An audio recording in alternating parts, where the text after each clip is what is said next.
Hey, what is up, all you lonely watchers out there? Throughout 2024 and 2025, I gained a reputation as one of the primary Yokai Watch Nuzlockers on YouTube, merely because I Nuzlocked all 4 mainline games. This led to me being granted the opportunity to participate in YouTuber GeoSage's Yokai Watch Relay Nuzlocke, which was tons of fun. It was because of this experience that I became delighted when GeoSage asked me to participate in yet another Yokai Watch Nuzlocke. See, this Nuzlocke would involve other people, but we would all play separately. The idea was to get 4 players on board who would select one yokai at a time in a snake-style draft. By the end of the draft, we would each have a unique team of 15 yokai, in addition to 5 universal yokai to use in battle. Guys, gals, and non-binary pals, I present to you the Yokai Watch Draft Nuzlocke. The rules are pretty simple. We each get to pick 15 yokai in a draft, as well as being given 5 universal yokai to use in battle. Kaden, Boohoo, Jibanyan, Tattletale, and Walkappa. You can only use these yokai and their fusions in battle. You are, however, allowed to obtain any other yokai needed for fusions, or legendary summon pages if you draft a legendary yokai. You may get 4 Boohoo to progress the prologue, and that's it. Adding Nuzlocke rules to this challenge technically isn't a requirement, but I decided to do it anyway to make the playthrough a little more interesting. Here are the extra rules I imposed on myself. 1. If a yokai dies, their medal must be dropped if possible and they cannot be used for the rest of the run. 2. I must nickname every yokai. 3. I may not obtain any duplicate yokai except for the prologue. 4. No passwords, QR codes, street pass, crankakai, or save editing. 5. I may use food to befriend the specific yokai I need. 6. Evolutions and fusions are allowed, but I can only fuse with items or yokai within my draft. For example, if I didn't draft Ruffraff, I can't fuse my Jibanyan with one to make Badanyan. 7. Soft resetting is prohibited. And 8. If my team is fully wiped by one yokai, a team of yokai, or a boss, then the run is officially dead and I must start over. We all had a different team and possibly different rules, so I highly encourage you to check out the runs made by my co-runners GeoSage,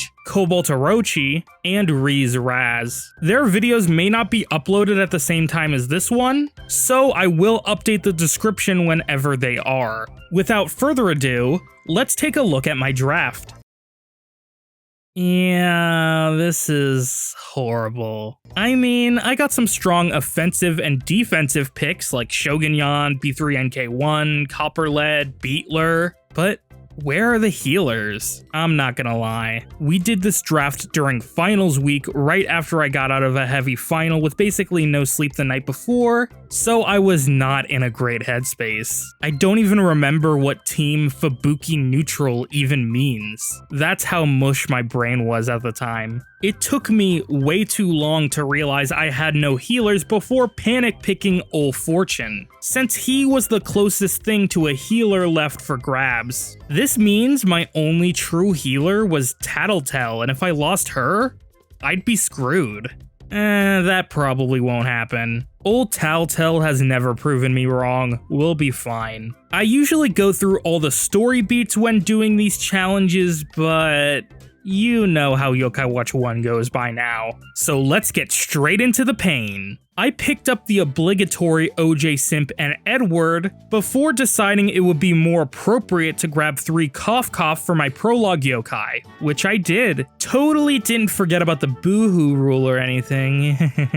It was chill though, it only took an hour for me to grab all 3. It makes me wonder if the prologue purposely discourages you from getting duplicate yokai, because I've never had this much trouble befriending yokai during this part of the game. Welcome Cole, Craig, and Caleb. I picked up my darling Skidmark before returning home to take on our first boss, Dismerelda. If you happen to fear this fight, I worry for your safety whenever you walk outside. The next chapter gives us our most valuable yokai, Boomer. Since she's our only healer, we must protect her at all costs. She replaces one of the extra cough who immediately get yeeted back into the world. That leads to our next boss, Slimamander, who's easy peasy to take out when your team has 2 yokai with 3 target ultimates. Sproink on the other hand is a lot more difficult. Especially because I never remember the strategy to avoid his ultimate and almost killed my teammates multiple times. We survived though, so it's chill. We also survived our first and hopefully last terror time. Next was the divorce chapter. My favorite. I decided to ignore it for now in order to pick up Mochismo to help break the Shogunyan seal, as well as Dilemma in order to open up fusion at Shoten Temple. I immediately fused Skidmark with Caleb to form Thornyan, which I've never really done before in a playthrough. I usually go for Badenyan, but he's not allowed under this rule set, so Thornyan it is. I went to go get a Leodoni for Shogun as well, which took forever before finally swinging back to the divorce storyline, befriending Veronica the Wall Kappa and taking down Snaggerjag, which was pretty easy since our yokai hunts resulted in a lot of grinding. Wazat's chapter was next and I basically steamrolled this one. The most nothing chapter in the entire game. Wazat the bottom is on our side now. You will be one of our last resorts, at the very least. This chapter opens up downtown Springdale, which means we can finally kick the last cough off our team with Minamo. How's it going, Curly? Enter QB the Bully, where I immediately rush to upgrade my watch rank before the game forces me to. Signable is stronger than I thought and keeps taking Skidmark below half health, but the rest of the targets go down a lot easier. Now we're at C rank. Hooray! With this new rank, I finally had the power to search for happy air for an hour. Oh hey, that rhymed. Next I decided to go for Figifont. I figure he'd be a good teammate since he has the skill Endurance, which allows him to hold on to 1 HP after receiving a knockout blow once. His assistants keep approaching me instead, but we eventually got one. Welcome to the team, Spinner. Get it? Like, fidget spinner? I'll see myself out. I use him to replace Boohoo and start looking for Flumpy and Daze in the newly unlocked Shopper's Row, since they both inhabit the same area. I did eventually get a Flumpy named Gerber, but since Daze is a rare yokai who would take way past forever to find, I decided to stop actively hunting for one. It was also at this point that I realized how sane the YouTube live chat had kept me during previous Nuzlockes, as this was the first one I had to do completely alone. I then went to search for Babylong. My plan was to create a row of slippery yokai in preparation for McCracken, since avoiding his numerous and spirits is key. I figure if I can't find a Daze in time, a Copper Lead will do. The rules never said I have to obtain all the yokai I draft, just that said yokai are the only ones who can battle. Sorry to ignore you for a second there, Charlie. OJ Simp also evolved during this time, so yay. I got pretty much all the yokai available to me up to this point, so it was finally time to head to the construction site and pick up Koma-san, who is an auto-befriend, but I did still draft him, so it's fair game. Welcome aboard, Bumpkin. The construction site also housed Castalius III. I picked one up, which left only one more yokai to unlock Shogunyan.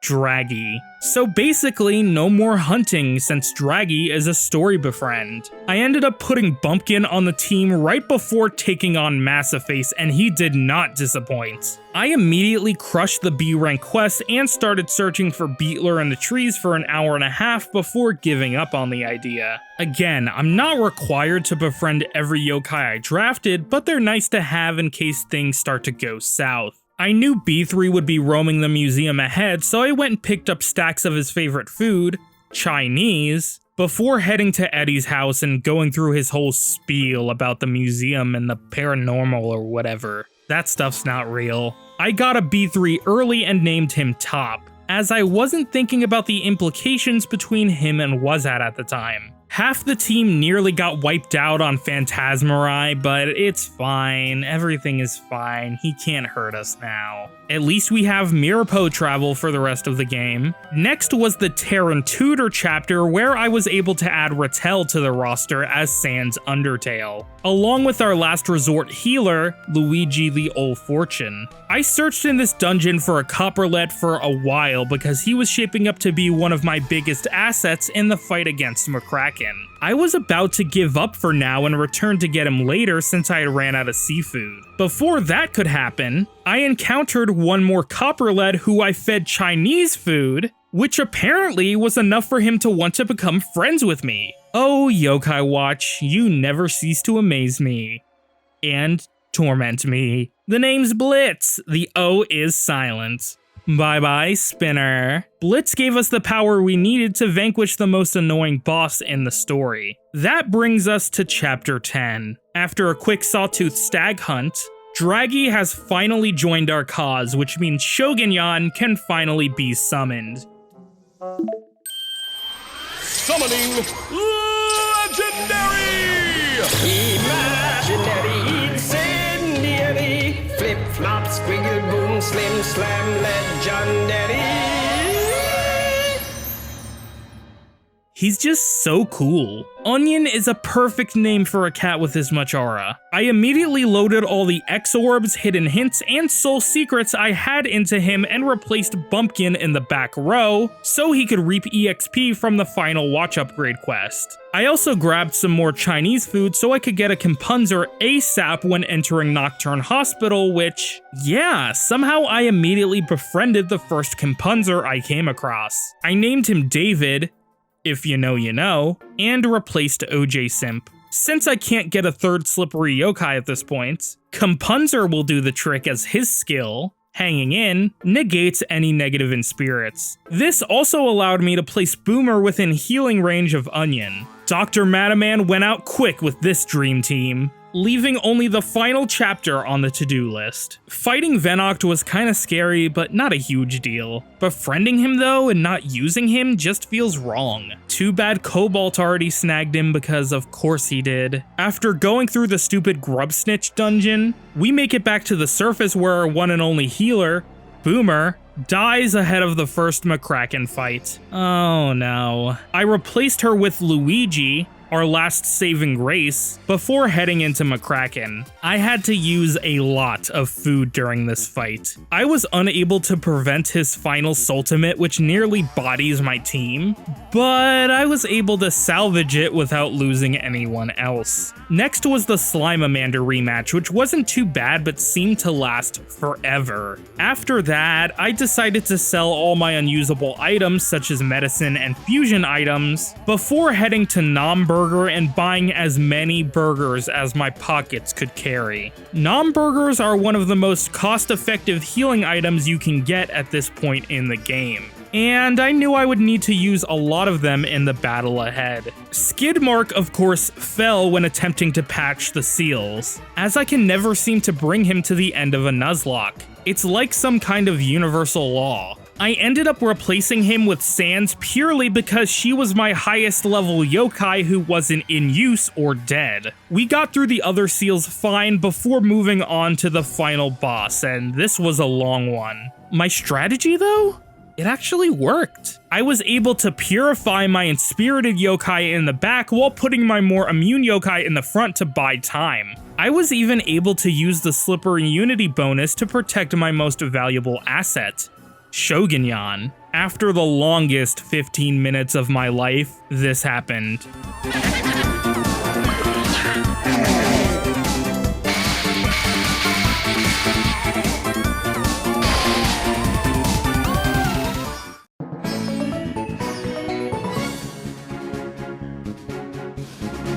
The challenge overall was a really fun one that put my skills to the test and got me to think about bosses in ways I never had before. Not my worst Nuzlocke so far, but we did unfortunately lose two. Rest in peace, Skidmark and Boomer. Your deaths were not in vain. Thank you so much to GeoSage for inviting me to participate in this challenge. I highly encourage you to check out his run in addition to Cobalt Orochi and Reez Razz's whenever they get uploaded. I will leave the links to their channels as well as their Yokai Watch draft videos in the description. And that's all I have to say on the matter. Thank you all so much for watching, and I will see you all in the next one. Bye bye, my lonely watchers.